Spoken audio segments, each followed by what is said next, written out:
In the heart of the Mystic Continent, a vast plain stretched endlessly before Zane Martel, laden with magic soil, a coveted treasure with boundless potential. Well then, according to the agreement, the exchange ratio between magic soil and the seawater from Sky Mountain will be about 1 to 10. Don't mind if I do. Ignoring Sylvia's presence, he rubbed his palms together eagerly, envisioning the wealth that lay before him. With a swift leap, Zane soared into the air, the wind rushing past him as he surveyed the landscape. Without exception, almost the entire plain in front of me is filled with magic soil. If I gather it all and sell it for crystals, I could even buy a small sect. I guess only the Carlton Dragon Palace has such a strong background and strength in the entire Mystic Continent. Zane clicked his tongue in wonder, marveling at the sheer abundance of magic soil. He extended his finger and flicked a streak of sword energy, slicing into the soil below. A deep gully formed in its wake. Streams of sword energy shot out in succession, carving the magic soil into neat squares. With a roll of vital energy, a large amount of the soil was swiftly collected into my storage ring. Witnessing this scene, Sylvia felt an inexplicable heartache. She knew that the soil was produced in the Beastland space and would automatically replenish itself. How can he be so ruthless? Her gaze lingered on Zane, conflicted emotions swirling within her as she watched him ruthlessly gather the precious resource. Little did she know, this act would set in motion events that would challenge her loyalty and trust in ways she never imagined. Sylvia's heart clenched with reluctance as she watched Zane Martel swiftly gather the magic soil, as though there were no consequences. Soon, all 10,000 pounds of magic soil disappeared into Zane's storage ring, leaving behind a deep, empty pit on the ground. In the pit, only a layer of ordinary black soil remained where the coveted magic soil once lay. Miss Sylvia, I'm leaving now. If you have time one day, come over to my Newland space and fill all the seawater you need. With a self-assured smile, Zane departed, leaving Sylvia alone, still seated on the ground, consumed by her loss. Zane Martel is a freak, a weirdo. Why did the Master choose him as the leader of the Carlton Dragon Palace in the Tranquil City region? I can't understand this for the life of me. Forget it. There's no need to brood over this. I should observe him above all else. If he proves himself worthy of a leader, come out. In the void, wisps of black smoke coalesced and formed a dense ball, from which a figure slowly materialized. The figure's appearance was elusive, its presence ethereal like that of a ghost. Wrapped in a tight black robe and wearing a dark mask, its identity remained shrouded in mystery. If Zane Martel were present, he would surely be astounded. His willpower would reveal that there was nothing tangible before him. This person simply did not exist. Here. The figure's voice, gravelly and indistinct, offered no clues to its gender or age. Continue to follow Zane Martel. Report every action he takes to me, no matter how insignificant. Your request has been accepted immediately. The black-clothed figure contorted and exploded into several wisps of smoke, dispersing in all directions. Sylvia rose from the ground, her hand instinctively going to her abdomen where Zane Martel's blow had landed. Pain etched her features as she gritted her teeth against the discomfort. Little did Zane Martel know, shadows lurked in his wake, watching his every move with unyielding scrutiny. And as Sylvia nursed her wounds, a storm of consequences brewed on the horizon. Chivalry must be a foreign virtue to Zane Martel. Humph, I will give him a good beating in the future.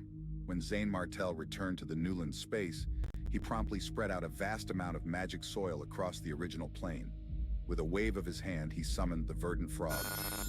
The verdant frog transformed into a swarm of insects, circling in the air before burrowing into the soil.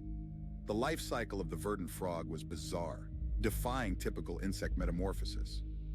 When matured, it would transform into a seed after turning black, falling to the ground to sprout into a new plant. Each plant bore 10 fruits, and upon ripening and falling, the cycle would begin anew. Zane Martel marveled at the peculiarity of this creature. Only a few have matured.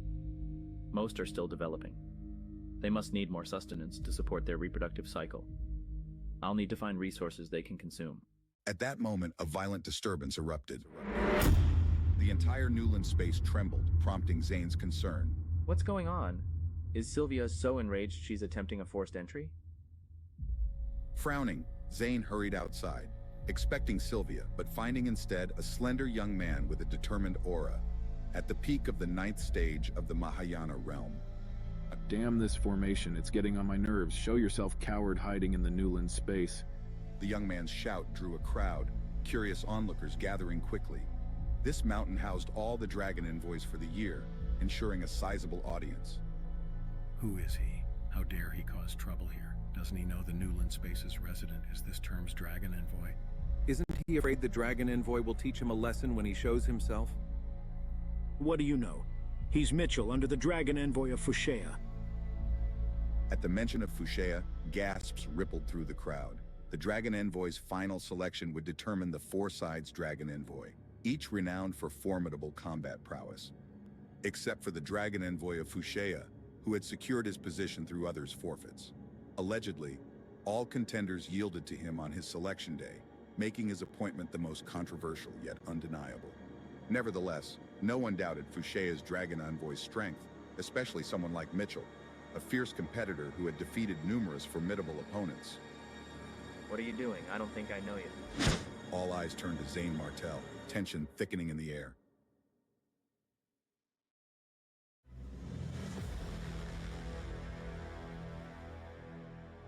The air crackled with tension as whispers spread through the crowd like wildfire.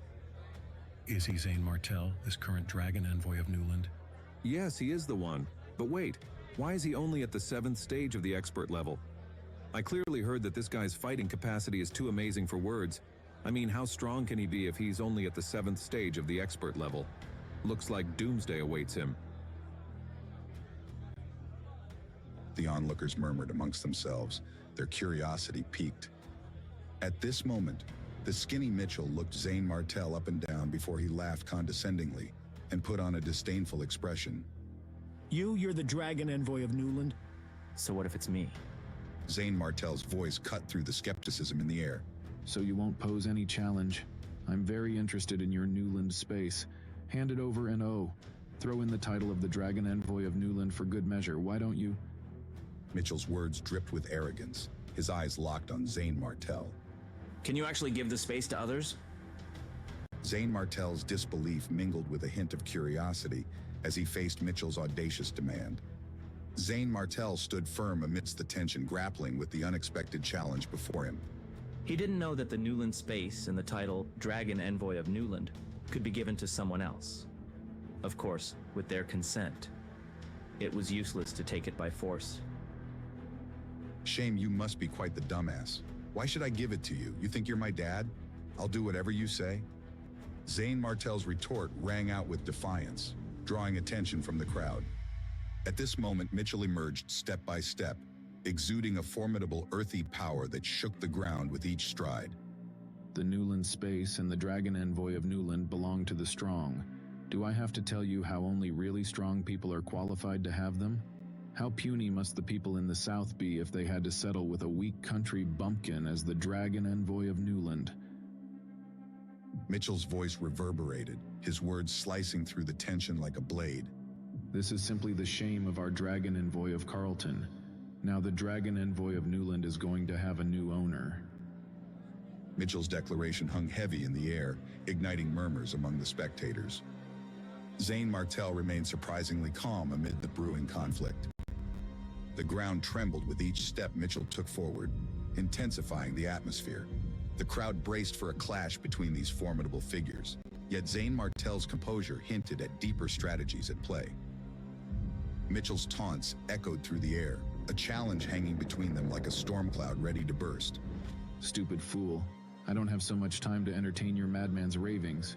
You'd better get out of here. You don't want to see me angry. Zane Martel turned his head dismissively, preparing to leave. Grow some balls, Zane Martel.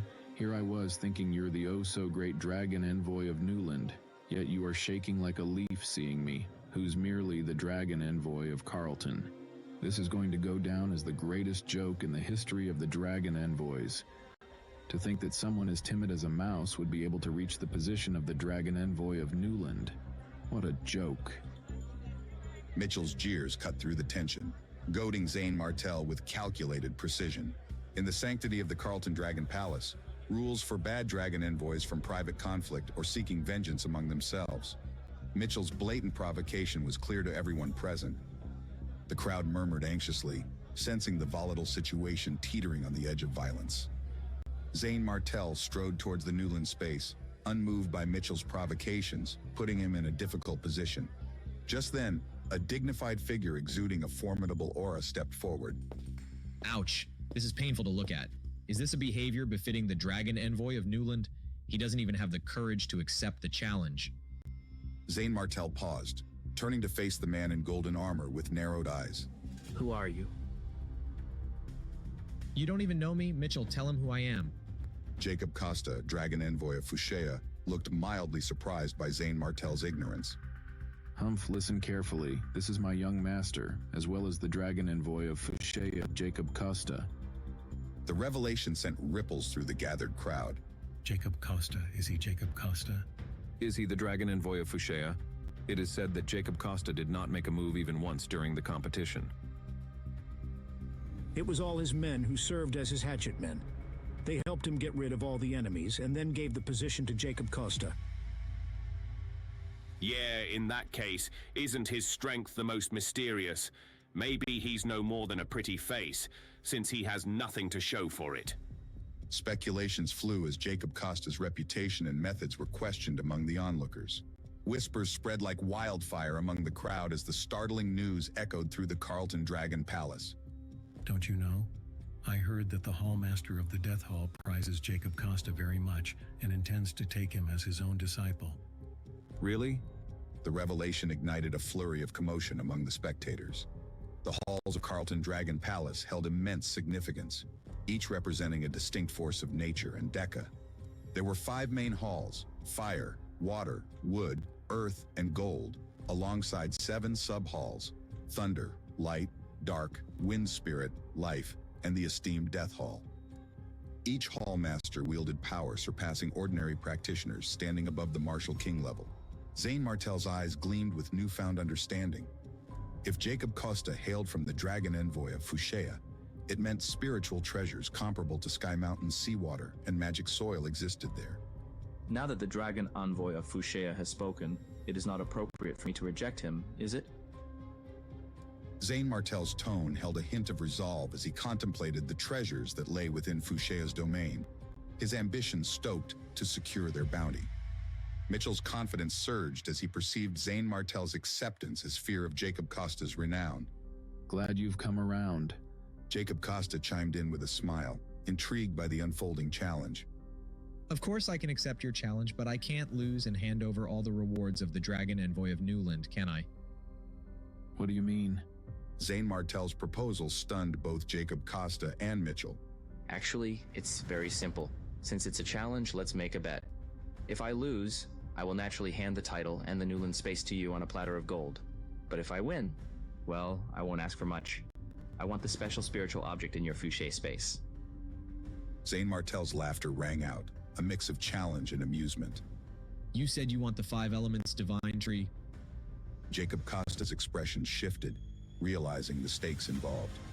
Yes, it's the 5 elements divine tree. Zane Martell's revelation stirred excitement among the onlookers. Turns out that the special spiritual object in the Fushea space is the 5 elements divine tree. What are the chances? Looks like there's going to be a good show this time around. The Dragon Envoy of Fushi and the Dragon Envoy of Newland are going to exchange blows with each other. Who do you think will win? My bet is on Mitchell. After all, he is already at the 9th stage of the expert level, and he is a 3-star genius. Unless Zane Martell is a 5-star genius, it is impossible for him to defeat him. Speculation buzzed through the crowd as the wager set the stage for an epic clash between 2 formidable dragon envoys.